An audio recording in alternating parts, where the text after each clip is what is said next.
vous saluer dans le nom de Jésus et fermons les yeux. Nous allons prier le Seigneur parce que le Seigneur m'a mis à cœur de partager une parole importante avec vous. Notre Dieu, notre Roi, nous bénissons ton Saint-Nom. Nous te rendons gloire pour ces instants. C'est toi qui es la parole et ton esprit est là pour nous rappeler tout ce que tu nous as enseigné. Et nous voulons que Père nous rappelle toutes ces choses afin que nous puissions porter à la connaissance de ton peuple et que ton peuple soit édifié pour la gloire de ton Saint-Nom. Merci de bénir ces instants au nom de Jésus. Nous lisons un texte dans la Bible. Jean 14, le verset 6, il est écrit, Jésus lui dit, je suis le chemin, la vérité et la vie. Nul ne vient au Père que par moi. Alors, bien-aimés, une chose est à savoir. Aujourd'hui, un constat est fait. C'est que lorsque nous regardons autour de nous, les gens sont à la recherche de quelque chose. Que tu sois chrétien, que tu sois païen, tout le monde est à la recherche de trois choses essentielles dans la vie des hommes. Alors, quelles sont ces trois choses? Premièrement, il s'agit du chemin. Deuxièmement, il s'agit de la vérité. Et troisièmement, il s'agit de la vie. Voilà trois éléments importants dans la vie de l'homme. Et tous les jours, que tu sois païen, chrétien, musulman, que tu sois d'autre bord, chacun est à la recherche de ça. Cela voudrait dire que ce sont des éléments indispensables dans la vie de l'homme. Ce sont des choses incontournables dans l'existence humaine. Et ce que je m'en vais vous dire, c'est que pour que vous soyez à mesure de posséder ces trois éléments, considérez ce test que je vais donner. Dans ce test, il y a une personnalité spirituelle, une personnalité divine qui a révélé la source de ces trois choses. Et c'est elle-même, cette personnalité. C'est elle qui a révélé cela. La Bible nous dit ici, en Jean 14, le verset 6, que ce que toi tu cherches, c'est-à-dire le chemin, la vérité et la vie, c'est la personne de Jésus-Christ qui en est la source. Aujourd'hui, nous voyons que le chemin est quelque chose que tout le monde cherche. Parlons du chemin. Tout le monde cherche un chemin. Sinon, le chemin de la vie, de la guérison, du mariage, du travail, de la prospérité, du bonheur, le chemin de tout ce que vous savez. Le chemin qui amène au bien-être social. Le chemin qui amène au bien-être spirituel. Au bien-être à tous les niveaux du bien-être. Bien-aimé, ce chemin-là, c'est Jésus. Il est le chemin. Cela voudrait dire quoi? Il peut exister plusieurs chemins. Tu peux emprunter plusieurs chemins pour ton mariage, pour ton travail, pour tout ce que tu entreprends. Mais ce que tu dois comprendre, il n'y a qu'un seul chemin qui garantit le bonheur. Quand on dit on cherche le chemin, ce n'est pas le chemin en réalité qu'on cherche, mais c'est une chose qu'on cherche à partir du chemin. Cela voudrait dire que si tu cherches un chemin, c'est parce que tu veux quelque chose. Passant par ce chemin-là. Et il y a beaucoup aujourd'hui qui passent par le chemin du maraboutage pour avoir de l'argent. Ils passent par le chemin de la prostitution pour acquérir de l'argent, par le chemin de la ruse pour avoir du travail, par le chemin du mensonge pour acquérir ou pour avoir une femme ou pour avoir un homme. Vous voyez, donc plusieurs personnes prennent plusieurs chemins dans le but d'améliorer sa vie, dans le but d'atteindre un but bien précis. Mais ce que je voudrais te dire, dans tout ce que tu entreprends, dans tout ce que tu veux entreprendre, l'idéal chemin que la Bible nous a donné, c'est la personne de Jésus-Christ. Jésus-Christ lui-même en a affirmé. Il a dit, je suis le chemin. Cela sous-entend qu'il n'y a que lui, le véritable chemin de tout ce que nous cherchons à longueur de journée lorsque nous nous levons de nos couches et que nous nous lavons et que nous portons nos habits et nos chaussures et que nous sortons. Ce que nous allons chercher là, celui qui en est le chemin, c'est Jésus. Alors si tu es attaché à Jésus, tu es accroché à sa parole, tu te soumets à sa volonté, tout ce que tu t'en vas chercher là, comme c'est lui qui en est la source et qui en est le chemin, il te donnera du succès et tu vas avancer dans tout ce que tu t'en vas chercher. Voilà pourquoi je vous conseille de faire confiance à Jésus pour vous qui êtes les enfants de Dieu, vous qui êtes disciples de Jésus, vous qui êtes serviteurs de Jésus. Faites confiance à Jésus et choisissez ce chemin-là, lui qui est le chemin, informez-le dans tout ce que vous allez entreprendre. Il a dit, recommandez à Dieu tout ce que vous faites et tout ce que vous allez faire va réussir. Cela est important pour toi. Si tu ne prends pas Jésus comme le chemin idéal de ta réussite, tu verras que tu auras toujours des problèmes. Parce que Jésus est le véritable chemin. Est-ce que tu comprends? C'est pourquoi lui-même a dit, je connais les projets que j'ai formés pour vous. Ce n'est point des projets de malheur, mais ce sont des projets de bonheur et de paix. Et donc, si tu as Jésus-Christ, si tu cherches la paix et que tu empruntes un autre chemin, tu n'y arriveras pas. Mais si tu passes par le chemin qui est la personne de Jésus, tu arriveras à la paix, tu arriveras au bonheur, parce qu'il a déjà formé des projets de paix et de bonheur pour toi. Voilà pourquoi il va falloir que tu t'attaches à Jésus, parce qu'il en est le chemin et il conduit à ce que tu cherches. Il te conduira à ce que tu cherches. La Bible dit que l'Éternel est mon berger, je ne manquerai de rien. Aujourd'hui, plusieurs sont en train de chercher des choses. Ils sont en train de chercher la nourriture, chercher bien d'autres choses. Mais si tu es attaché au berger qui est Jésus, dit je suis le bon berger.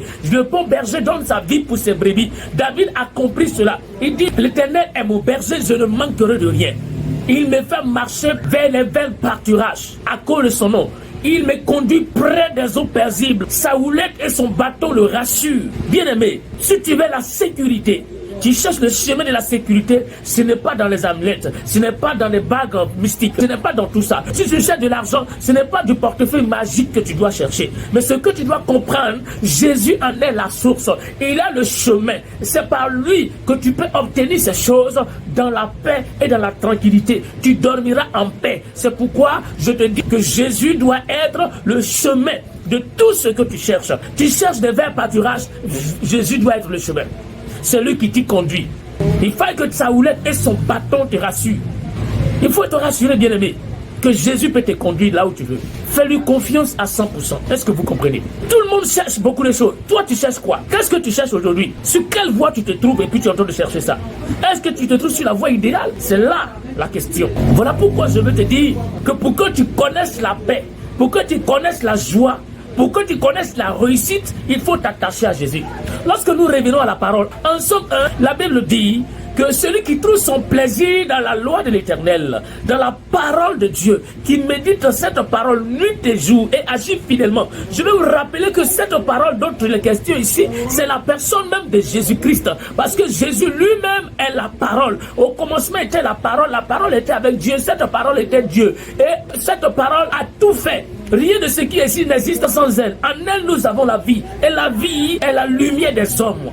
Et cette lumière est la personne de Jésus qui est venue. C'est pourquoi il dit au verset 12, à tous ceux qui le reçoivent, il fait d'eux des enfants de Dieu.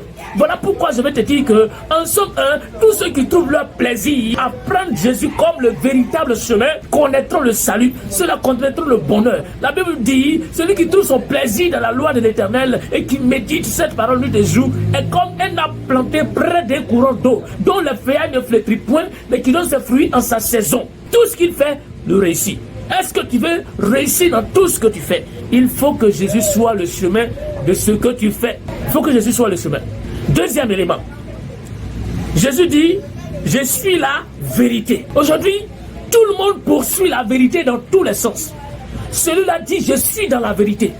L'autre dit, oui, je suis dans la vérité. Bien-aimés, écoutons bien.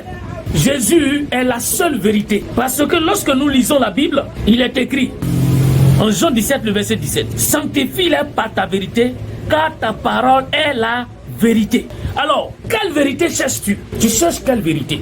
La véritable vérité se trouve en Jésus. Jésus est la parole. Et si Jésus est la parole et que tu cherches la vérité, il va falloir que tu comprennes que la parole de Dieu est la seule vérité. Et c'est la personne de Jésus elle-même. Pour que tu sois affranchi par la vérité, il faut que tu prennes la parole de Dieu au sérieux. Attache-toi à la parole de la vérité. La Bible contient la parole de Dieu. Et Jean 17 dit, pour que tu sois un homme pur, un homme qui est dans la vérité, qui vit dans la vérité, il faut que la parole de Dieu soit ta nourriture de tous les jours. Tu n'as même pas de Bible. Tu n'as pas de Bible. Comment connaîtras-tu la vérité? Il te sera difficile de connaître la vérité, parce que la vérité n'est pas dans la bouche de l'homme. Depuis la jeunesse, l'homme a été trompé par le diable. Et le diable était menteur. Depuis ce temps, le mensonge était dans la vie de l'homme. L'homme ment, est rempli du mensonge. Et l'homme est devenu agent du diable parce que l'homme a écouté la voix du diable que la voix de son Père, son Créateur, Dieu. Et pour rétablir l'ordre de la vérité, pour que la vérité puisse encore reprendre racine dans la vie de l'homme, il fallait que Dieu envoie Jésus-Christ qui est la parole. Et donc quand quelqu'un commence à s'attacher à la parole de Dieu, il commence à rentrer dans la vérité, à sortir du mensonge, et il rentre dans la vérité. Et c'est la vérité, c'est-à-dire la parole de Dieu, c'est ça qui nous rend purs. Aujourd'hui les gens sont là, c'est nous on a la vérité, c'est nous on a la vérité. Tu as quelle vérité? La vérité, tu penses que la vérité c'est quoi? La vérité, ce ne sont pas les vaines paroles qui sortent de nos bouches. La vérité, c'est qu'il y a un seul vrai Dieu. Et c'est Jésus-Christ de Nazareth. C'est lui qui a la parole. C'est lui qui détient la vie. Le souffle même qui est en toi, celui qui a ça, celui qui est capable de transformer ta vie, celui qui est capable de changer ta destinée, celui qui est capable de te donner de la valeur, celui qui est capable de faire en sorte que tu sois un homme qui a la santé, un homme qui vit, un homme qui a le souffle, un homme qui réussit dans ses affaires, un homme qui réussit dans tous les sens. C'est en Jésus que tout cela est. La vérité n'a rien à voir avec tout ce que vous voyez autour de nous. La vérité, c'est la personne même de Jésus. Il dit, vous connaîtrez la vérité. Et la parole de Dieu est la vérité. Bien-aimé, est-ce que tu veux connaître la vérité? Cherche à connaître Jésus. Si tu connais Jésus, tu connaîtras alors la vérité. Aujourd'hui, on voit le mensonge un peu partout. Le mensonge a pris le dessus. Quand tu arrives quelque part, on prend le mensonge et on fait du mensonge la vérité. Pourquoi? Parce que ceux qui font ça, ils n'ont pas le Christ. Quand tu n'as pas le Seigneur, tu peux faire du mensonge la vérité. Mais quand tu as Jésus, tu ne peux pas déplacer Jésus pour mettre le mensonge. Parce que Jésus est la personne même de la vérité. Tu ne pourras pas mettre quelqu'un d'autre dans la place de Jésus. C'est pas possible. Quand quelqu'un veut faire triompher la vérité, c'est la parole de Christ qu'il met en valeur. Ce n'est pas autre chose. Je vois aussi des chrétiens aujourd'hui qui disent on va enlever l'habit de Christ, la main à côté, et puis on va se dire la vérité. C'est quelle vérité tu veux dire sans Christ? Il n'y a pas de vérité ailleurs sans le Christ, parce que lui-même est la parole. Il est la vérité. Est-ce que vous comprenez? C'est pourquoi il va falloir faire attention. Troisième élément, c'est la vie. Aujourd'hui, à cause de la vie, beaucoup de gens prennent des fétiches, des gris-gris, pour qu'ils vivent longtemps. Il y a d'autres qui disent il faut soigner son alimentation pour vivre longtemps. Il y a d'autres qui veulent vivre éternellement. Mais il n'y a pas de vie sans Christ. Il n'y a pas de vie sans celui qui est la source de la vie. C'est pourquoi Jésus a dit que lui-même, il est comme l'arbre et nous sommes les branches. Si la branche est détachée du tronc de l'arbre, comment cette branche ne séchera pas? Tu es comme une branche. Tu veux porter du fruit et tu n'es pas connecté au tronc de l'arbre qui est enraciné près du courant d'eau. Bien aimé, tu vas sécher, tu ne connaîtras jamais la vie. La vie appartient à tous ceux qui s'attachent à leur source, qui est le Christ, le Créateur. Toute vie en dehors du Créateur, toute vie en dehors du Christ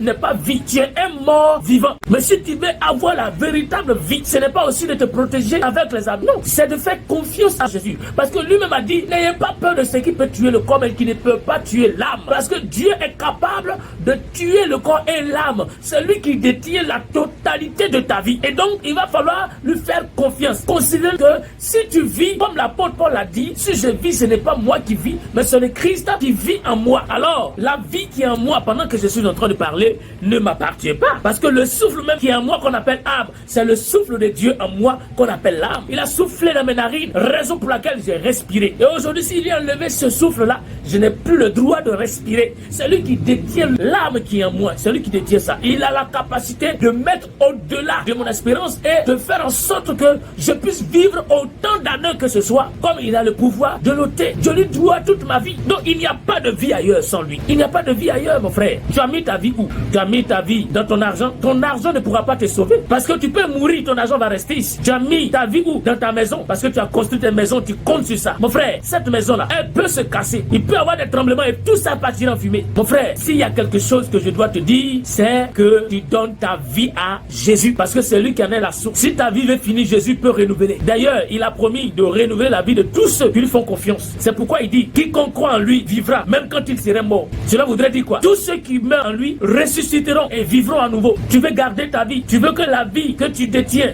que tu aimes tant, accroche-toi à la source qui est le Christ. Et tu verras que tu connaîtras la joie. Tu connaîtras la paix. Bien-aimé, c'est sur ces paroles que je voudrais te laisser. Jésus, il est le chemin de tout ce que tu cherches. Il est la vérité. La vérité n'est pas ailleurs. Tous les jours, c'est toi qui parles de vérité, alors que tu es dans le mensonge. Pour que toi-même tu puisses parler de vérité, il faut que toi-même tu t'inscris dans la vérité qui est la personne de Jésus. Et la dernière chose que je veux te dire, c'est que si tu veux avoir la vie sur terre et dans les cieux, tu as une seule personne à qui tu dois t'attacher. C'est Jésus. C'est pas dans ton argent, c'est pas dans ta maison, c'est pas dans tes affaires, c'est pas en quelqu'un. Mais c'est Jésus qui doit être la source de ta vie. Et tu verras que tu connaîtras la joie et le bonheur. Que le Seigneur te bénisse.